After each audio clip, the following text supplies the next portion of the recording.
everybody and welcome. In this video I'm going to show you how to enter prank mode on your earbuds SOUNDCORE A25i.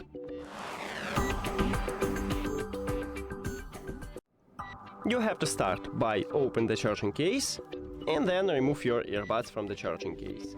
If your earbuds do not connect it with another devices, it will enter to prank mode automatically. And now we can see that the device list. But also we can enter to prank mode manually by press and hold at the both of touch areas. Touch areas located at the back side of the earbuds, where you see this SOUNDCORE logo.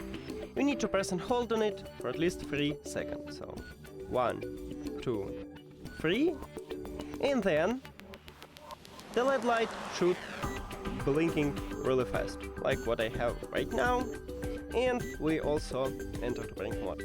That's it. Thank you for watching this video. If you found it helpful, please consider subscribing to the channel and leave the like on the video. See you later.